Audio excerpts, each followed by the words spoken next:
Hello, I'm Matt Strelo, and this is our expert analysis on our shock case study. And our expert today is Dr. Yoshi Mitarai, who is a critical care specialist and emergency medicine specialist at Stanford University. Welcome, Dr. Mitarai. Thank you very much. Dr. Mitarai has done a fellowship in critical care and a residency in emergency medicine, correct? And internal medicine as well. And internal medicine as well. That's a lot of training. So keeps training. And then he also runs our core curriculum for our joint emergency medicine critical care conferences. So let's go ahead and get started, and I'm going to ask you some tough questions about a tough case. Sure. Pat, can I have a patient here, 87 over 45? All right, what's the Dr. basic? Pat. She runs low, always has. Why is it that you know that and I don't? She's febrile too, 103. Okay, any vomiting, any coughing? Just a little belly pain. I could see my doctor tomorrow when I get home. Where's home? Boston, we're here for her physics conference. Need some help here! Sam, leave the saline, find her a monitored bed, and I'll be in as soon as I can. Can't he just give me an antibiotic or something? We've been waiting in triage nearly 3 hours. I know, I'm sorry, that's the way it goes around here. You know what? Let me see if there's an open bed. I'll be right back. So Dr. Mitarai, our patient came in and she waited around for 3 hours in triage, and then the nurse alerted the physician that her blood pressure was 87 over, I think it was 45, and her temperature was 103. She'd had abdominal pain, which the patient described as mild. It sounded like for about a day. And the husband said that the patient tends to, run a low blood pressure, so that may be normal for her. What's your initial impression of this patient from what you've heard, if you were that doctor and heard that report? Sure. So you have to be cautious when somebody raises the points like, oh, she always runs low. That might be the case, but you always want to maintain your open-mindedness to every single patient you approach. And it's not just the blood pressure. You don't want to just treat the number, but you want to look at whole patient and also look at the rest of the vital sign as well. So the fact that patient has temperature, you should be seeking for any other signs of SIRS criteria to see patient is in a normal condition versus she has some emerging condition. So I think that would be the key point. Okay, you mentioned her temperature and then the SIRS criteria. What are the SIRS criteria? Sure. SIRS criteria includes 3 of vital signs. So temperature 38 or above for Celsius or 36 or less. Okay. Heart rate has basically is above 90. Or the other criteria is respiratory rate more than 20.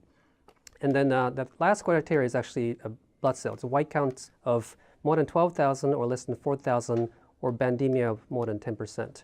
So a WBC of less than 4,000 or greater than 12,000. Right, or bandemia. Or a bandemia. And if you have 2 or more of this criteria, the patient has SIRS criteria. Okay, so if we got 2 of these, right? So correct. Greater than or equal to 2 of these criteria. And that criteria makes you think about what's going on with the patient. Right, at least this should alert the providers that something going on. In order to define a sepsis, you have to actually have suspicion of the source of infection. So that requires clinical examinations. Mm-hmm. In other words, if the patient has a SIRS criteria, you should see the patient right away and make sure the patient doesn't have sepsis. And does that initial blood pressure, even though the husband said it's normal for her, does that worry you? That lady looked like she was, maybe she was middle-aged, maybe in her 40s or maybe her 50s. Does the blood pressure in the 80s sound concerning to you, or? It is in the context of the fact the patient has this abdominal pain and temperature. Of course, it would be nice to know the rest of the vital sign, but given this limited information, I'll be concerned enough to want to see the patient. Okay. So we're not going to just blow this off because there's other signs that the patient's sick. So we're not taking a single number like you said. We're keeping an open mind. That's exactly right. Excellent. Well, the physician, as you may have heard, was really busy, and so he asked the nurse to give an IV fluid bolus and said, hey, why don't we give her a 1-liter bolus of NS? What do you think of that decision? Would you have given a fluid bolus to a patient like that if you didn't have time to see him right away? Yeah, I mean, ideally speaking, of course, you want to see the patients before we do anything, but in a busy situation like this, I think it's reasonable to give a trial fluid bolus like this, as in this case. Okay, so we do think it's reasonable to start a bolus on a concerning patient, potentially even before you see them if it's necessary. If it's necessary, sure. Okay, so we'll just put early then, how about? Yes. All right. And let's look about what happens to our patient from there on out. Anybody see our physicist in curtain 3? Yeah, I gotta slow down in SVT, but she's next for sure. Excuse me, we're still waiting for a doctor. I'm sorry, we're really busy. How you feeling? Run down. I've been working my ass off for the last 6 months prepping for this conference. 6 months. Try 20 years. You've been working on quantum processing your entire career. Quantum processing? Oh, theory in physics, which says that an atom can exist in 2 places at the same time, and I showed that it can work in a larger matrix. I have no idea what you just said, but it sounds impressive. Well, pretty much blew the lid off the entire field. Well, I think what you've got is probably viral, but I'm gonna send some blood tests to be safe. So our patient there had received, when we look in the background there, had received about a 750 ml bolus of fluids, and the blood pressure that was showing on the monitor was 92/64. We don't have the patient's heart rate, unfortunately, but we did get the blood pressure over 90, right? So at this point, is this patient in shock, or because the blood pressure is over 90, are we in the clear? That's a good question. So we have to realize that the shock is defined as inadequate oxygen delivery or perfusion of the nutrition to the tissues. So just because you have a certain blood pressure, it doesn't let you get away with adequate resuscitations. You have to be actively looking for signs of dysfunction of the organs and tissue hypoperfusion for diagnosis. And then for the resuscitation, you have to check those again to make sure that you are meeting those goals. Okay, so what we're doing there is we're looking at the tissue perfusion, we're looking at multiple markers, like you said before, keeping an open mind. And we're not saying that because the patient's blood pressure is over 90 that she's in the clear now. We are still concerned about her as far as having shock. Correct. Well, if that's been said, then would you continue giving IV fluids in this patient, or what would you do with their fluids at this point? She's already gotten 750 mLs. Absolutely. The usual recommendation is to give 20 cc to 30 cc per kilograms of initial IV bolus fluid. These days, we are using transthoracic echo at the bedside more frequently to look at the IVC collapsibility to see if the patients are fluid responsive. Those data are coming from mostly intubated patients, but we basically use that technique since it's readily available and we can repeat it.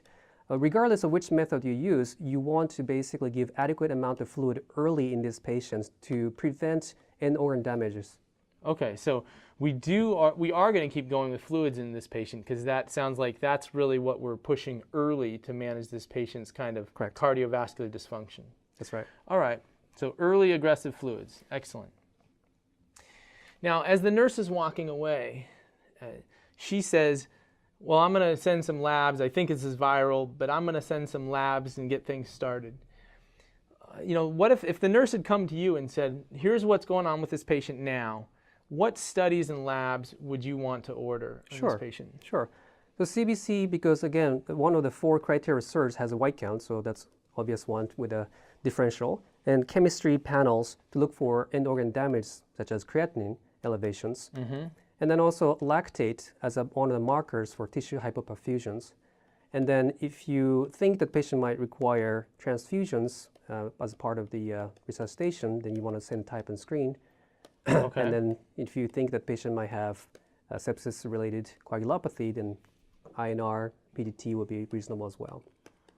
Wow, so even though the patient's sitting up and still looking around, it sounds like we're sending a pretty extensive laboratory workup. Is there any studies you would send, like other studies to actually look for the types of infection in this patient, or would you kind of wait for an examination, which might be a nice thing to add, Well, of right? course, you definitely want to do the examination, yes, but you will be also sending for a patient for chest x-ray and UA, urine culture, blood culture as well. Okay. You want to look for a source of infections pretty much early on. Okay, so we're going to aggressively look for infection in this patient as well. Okay. Correct. And then obviously, hopefully, we'll at some point examine the patient and we'll tailor our evaluation even more so at that point. Absolutely. Well, let's see what happens.